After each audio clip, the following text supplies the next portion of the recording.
Hi, Lilac Pearl is having a summer holiday, a little bit later than everybody else's, but it means I won't be around to do my normal Facebook Lives for 2 weeks. So I thought I'd record some videos and upload those instead so that you don't lose the momentum.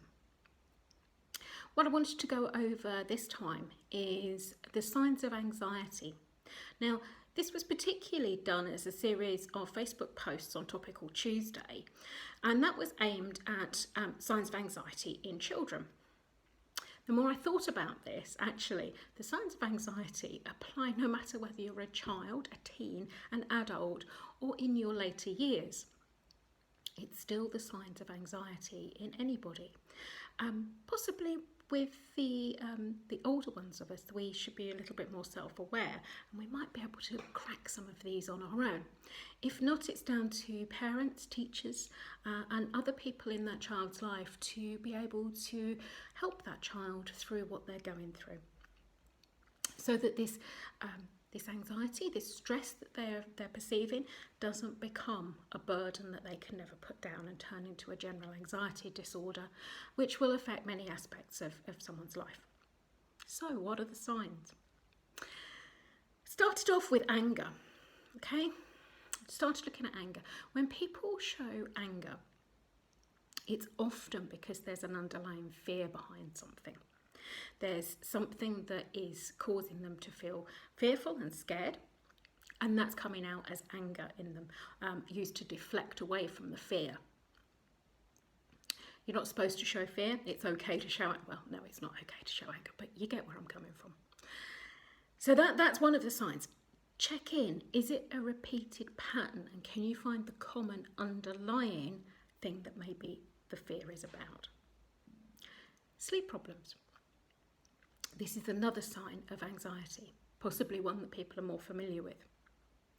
A good bedtime routine that promotes calm and safety can help greatly with sleep problems. And if you're well rested, you're well slept, anxiety levels are easier to control and manage than if you've had a sleepless night, or you're suffering with insomnia, or if you're laid awake watching the clock half the night.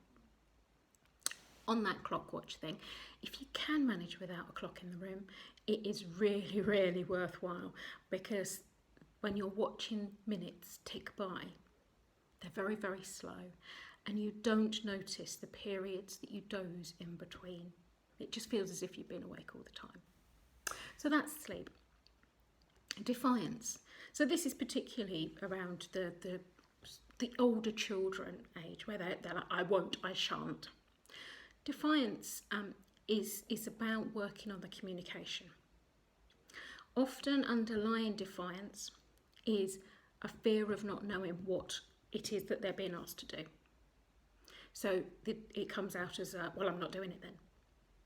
If we can be clearer about what we're asking, clearer about what is involved, maybe like if you're going on a family holiday, explain why you're going, what you're likely to do, what's going to happen at the airport, all of those things. Suddenly, some of the fear behind it may go and the defiance will reduce.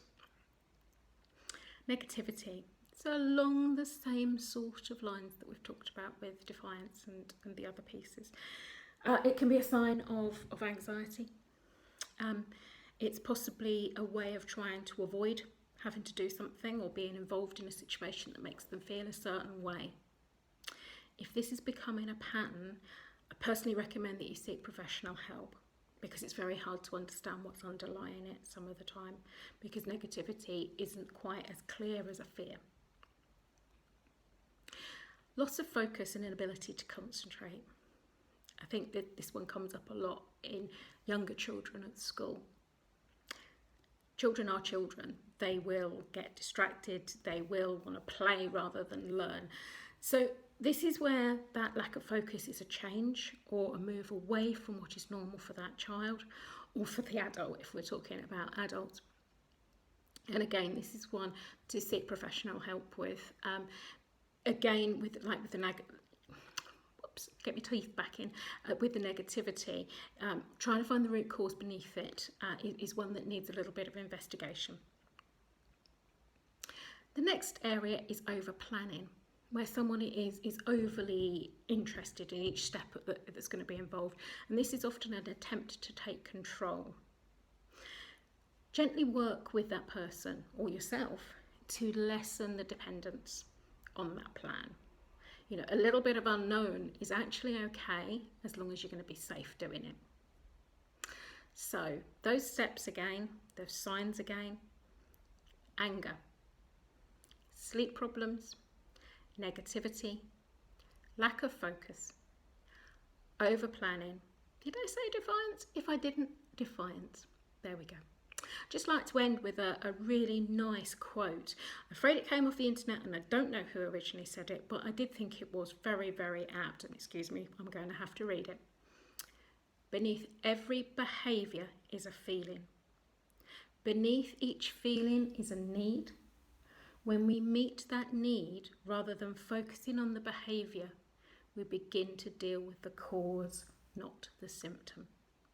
If I can help you in any way dealing with anxiety, then please reach out. Thanks a lot.